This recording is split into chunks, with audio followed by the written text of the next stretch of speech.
Thanks for tuning in to the 3D Tutor.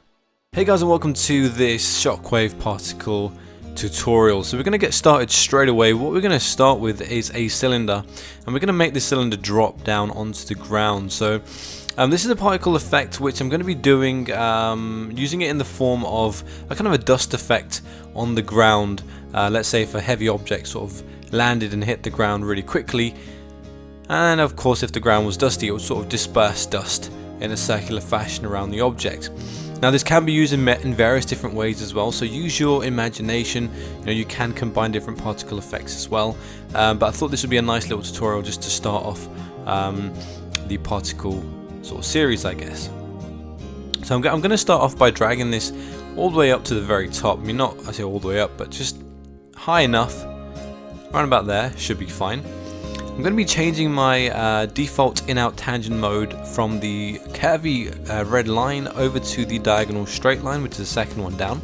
The reason why I'm going to be doing that is because it means that it's going to be a very sort of still stop at the end when it hits the ground. If you have it on the curvy line, it can sometimes tend to sort of slow down as it reaches the ground. So I'm going to turn auto key on. I'm going to now just reset the Z value. So if I just go onto the move tool, so ensuring I'm on that move tool, I'm going to then right click on the Z parameter just here. That's going to bring that all the way down to 0. Okay, so once that's down to 0, I can deselect auto key and then actually just check that out and see whether it's fast enough. Now it's probably a touch slow, so what I might do is on the first frame turn auto key on, and on that first frame just lift it up a little bit higher. That way it's going to have a bit of a longer distance or more distance to travel, therefore traveling faster. So I'm going to leave it around about there. It's not probably yeah, I think that's quick enough now, definitely. So now we know that this object makes it basically impacts the ground on frame 5. So what I'm going to do next, I'm going to create a plane. I'm going to make this quite large because I want to ensure that this kind of covers everything I can see in my viewport pretty much, as long as I don't make the angle too straight like that. So as long as I'm looking at it from above, you can just about see that plane. I'm not going to worry about triangle counts right now, so I'm going to go straight into the modify tab. I'm just going to color this as a dark gray. So I'm going to click onto my custom colors, go on to add custom colors, and I'm going to be selecting just a dark gray. Now the reason for this is because I'm going to be setting my particles to be kind of a really light gray, like almost white tone, so it looks like they're kind of that the dust particles originate from the ground, which is also grey, so it just kind of helps to lift them out a little bit more so they don't stand out too badly. So I'm going to next go into the create tab. I'm going to go into the standard primitives drop down, go down to particle systems, and then I'm going to be clicking onto Superspray. Loads of different particle types here, but we're going to stick to Superspray. And then we're going to draw out the Superspray just around the base of this object. Now I tend to use the top view. You can obviously snap these things if you want to make them perfectly aligned, but I sort of tend to do it in the top view so I can see, and that looks close enough to me. What you want to do is make sure that this particle system is just slightly bigger than your actual object. So the radius of your object, just push it out a little bit further. Doesn't actually matter too much, but it can affect the sort of the scale and the spread of your particles. So next, what I'm going to do is I'm going to go into the modify tab. I'm going to go down to load save presets, because right now the particles are just going to be going in a straight line like that, which doesn't actually look great. That's not what I want. I want a shockwave effect, which obviously disperses particles around the object on the ground. So I'm going to go down and double click on the shockwave, and you'll notice now the shockwave is created. Now one of the issues right now that you can see is that firstly, in the viewport we only see what they call, what 3ds Max calls them as anyway, is ticks. They actually look like little plus signs, but they are called ticks. So we're going to scroll right the way to the very top. We're going to change the viewport display from ticks to mesh. Okay, and then we're going to go down, we're going to go to particle type, and we're going to select facing.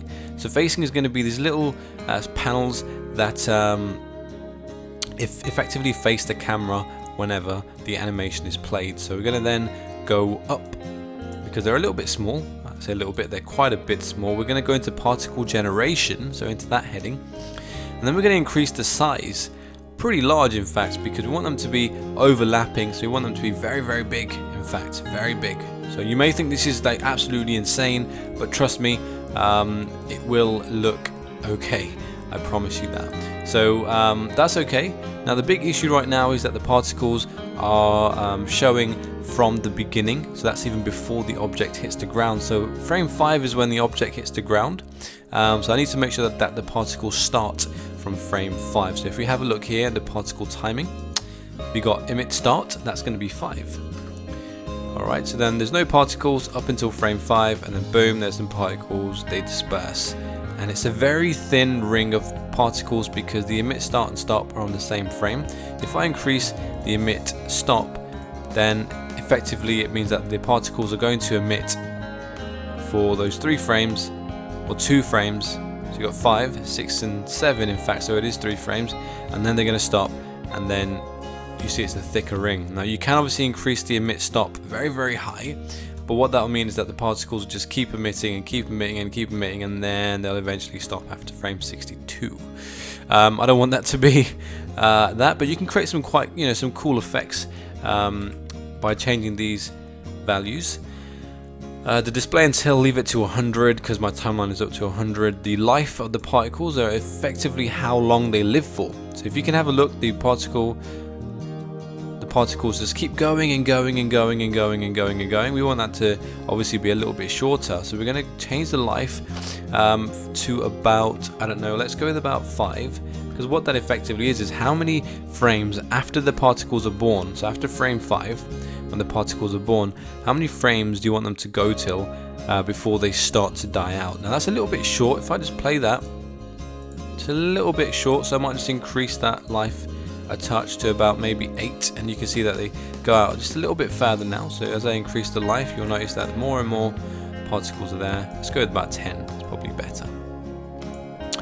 Okay, so a few other things you can do here is increase the speed of the particles, or you can reduce the speed. That will affect the spread of the particles and other things like that. So you can really pump up the speed, and obviously when the object hits down, that's what comes out. Now it's probably a little bit too quick, so I'm going to reduce that a little bit. So let's just play that quickly. That's okay, it's not too bad. Okay, cool. Now as you increase the speed, you'll notice that the ring goes out further, so you may want to reduce the life a little bit as well. So as you sort of increase that speed, you may need to just tweak that life and reduce it a touch as well. So you've got variation as well, which you can mess around with, so the variation of the life of the particles. And you also got variation of speed. So the more variation of speed, it means that more particles are going to be there's going to be a bigger difference between the slowest and the quickest particles. Therefore there's a higher spread in the particles. But if you reduce that all the way down, they're all going to be pretty much the same pace. So I like to keep that up around about sort of 10 to 12. Next, what you can do is you can adjust the particles in different ways. You can go right to the very top to the spreading, so the particle formation options, and you can change the off axis, which is effectively at which angle these particles are emitting, which is like that. I mean, that's okay for a blast, but for now we're going to keep it fairly simple. You can also change the spread across the Z axis as well, or the Z axis, which is going to be the up and down, so that's going to spread them across there. I want a little bit, not too much, because it does sort of look a little bit odd after that. That's fine. I think pretty much I'm set for a lot of these options, so I'm just going to increase that particle size a touch. Again, you've got stuff like the use rate, where you can effectively increase the number of particles, or you can reduce them. Obviously the less there are, the less dense your effect is going to look. So I'm going to put it up to about 120. Now obviously if you don't have a very good computer, you may want to reduce that down a little bit, because it will ease the pressure of actually running the particles or rendering them, because it can be quite intensive. So I'm going to press M now to go into the material editor.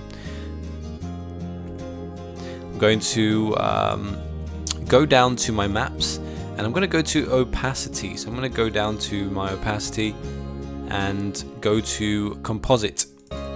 Within composite, I've got 2 different channels. I've got the texture and the mask. Within the texture, I'm going to go down to gradient, so just normal gradient, and then hit the radial, meaning that the particles are going to be round. I'm going to go to parent, so hitting this icon just here takes me back to the composite layers. I'm going to then hit the mask, and then I'm going to go down onto this smoke, and that's going to apply a smoke effect. So the default smoke effect doesn't really look that great because it has this diagonal line through it. You don't really want that because it will look, you'll be able to kind of see that through the particles as well. So we're going to click on that. You can adjust the phase, and what the phase is effectively changes. So if I double click on this just here, it will change the look of the smoke. So if I just go back, you see how that looks a lot different now. That's a lot cloudier, exactly how I want it. You can also change the scale of the smoke as well. So 100 is probably going to be too big for this effect. I'm just going to reduce that down to about 40 possibly, and I can tweak it later anyway. So I want to go back to parent, and then go back to parent again. That'll take me right the way back to the top of my materials, and then I'm going to go up. I'm going to make sure I set the diffuse color, so you can just click onto this. Of course you can bring in a material as well, but I'm going to stick with just the basic diffuse. Just make it a little bit lighter, just a touch. And then I'm going to make sure I tick face map. Now that's very important. If you don't tick face map, then what it does is it applies the material to spread across all of the particles. Whereas if you tick this, it's going to apply it to every single particle individually, which is what you want. So if you can see the difference here, big difference, that's sort of spread all the way across. This one is applied to each individual part. Okay. Excuse me. So if I was just to apply that, you can make it visible in the viewport. Now I sometimes don't do this because again it can make things run just a little bit slower, so you want to turn that off. And then just press F9 on your keyboard, and then you can obviously have a little preview of what that particle system will look like. So you kind of see what that looks like there. I think that's quite nice, not too bad. And again, once it sort of is born, it's going to be a little denser. You see all the particles quite close together, but as they disperse, they'll get lighter and lighter. Okay, now one thing that you'll find is that the particles kind of cut through the ground. So if I zoom in a little bit, you'll see how you get these kind of horrible lines that sort of almost clip when the particles clip with the ground. So the easiest way to fix that is to lift the particles up. So if you just lift them up, so a little bit cutting through isn't too bad, but you want to ensure that they're sort of not cutting through as much. That's a little bit better, possibly a little bit more. If you find that it's still cutting through, you can go back to the very top, just reduce the spread. Now if I take that all the way back down to 0, probably going to be a little bit better. So now it's a much better effect now. Okay, so the only thing that I'm going to be changing now is the opacity of the material, because what happens is when the particles are born, okay, that's all fine, but as they die out, when it gets to a stage where there's only a few particles left, that looks really bad. I find that looks really bad because the particles are kind of just disappearing one by one, and you still get to see the particle kind of texture on each one of these planes. Now that doesn't look very good. If it's going to be dust, effectively it would fade away as the particles disperse. So I'm going to be adjusting and animating the actual material to control how opaque the material is and how it fades away as the particles disperse. Okay, so next what we're going to be doing is we're going to be going into the material editor, and we're going to be clicking onto composite. Now this is where we can adjust the opacity of the material, so then we can make the particles fade away. We do have an opacity option here, but because we've actually put something in the opacity map down in your maps panel, that's kind of overwritten any effect that or any change we make to the opacity value just there. Okay, so although in the viewport, yes, you can see that changing, but if you have a look here, that doesn't actually change the opacity of the particles at all. Okay, so I'm going to take that off realistic, but it doesn't actually change them at all. So we actually need to go into auto key. We're going to click onto composite, and you'll notice on this layer we've got the opacity just there, and that is what we use to actually change the particles. So we're going to find out from what point do we want them to fade away. So if you figure out where they start to disperse, so around about here. Okay, so this is the frame number 18. This is where they really start to disperse, and you start seeing some spaces, some spaces forming. So I'm going to reduce this down. Probably, let's go all the way to the end. It's probably about 22, so maybe about 20. I want the opacity to be 0. Okay, so that at that point the particles are going to be at 0. But what you'll find is that if you look at the timeline at the very bottom, it's actually applying a key right from the beginning. And if you look at the value just here, as I move up from 0, the actual opacity changes or starts to drop even before the particles are born. And that's not good, because when the particles are born, we're already going to be down to 70% opacity on that material. So the easiest way to do this is to go to the frame that the particles are born, and then simply select that first key and then drag that forward. And what that's going to do is it's going to move the first key, which holds information for the particle material to be 100% opacity, and we're just going to shift that forward to when it's born. And from that point now, you'll notice that it drops only from that point. So as the particles sort of start to die out, you'll notice if I press F9 now, they're really quite faded. And if I go to 20, this is where they should be absolutely invisible. Okay, so there should be a gradual change of opacity within the viewport. If I just click off, you may be able to see it. If you see here, it's very dense. If you look in the perspective view, and as you see how there's kind of a fade there, and that's exactly what you want. That's the effect you want to go for. Now, I'm going to be rendering this out as a movie file. Now, what I tend to do quickly is apply a light. If I go to lights, go into my standard lights and add an omni light. The only reason I'm doing this is because it's a little test animation. If you want to apply a better light, a more realistic light, then I suggest you check out my creating soft shadows with mental ray lighting. There's a video of that, and also I'm going to be going through setting this up and exporting this as an AVI file. So there is a video on that as well, so please do check that out on my channel. We're going to go and enable shadows, and I always tend to go with ray traced shadows, but I'm going to be going ahead and rendering this out, and then I'll be showing you the results in just a moment.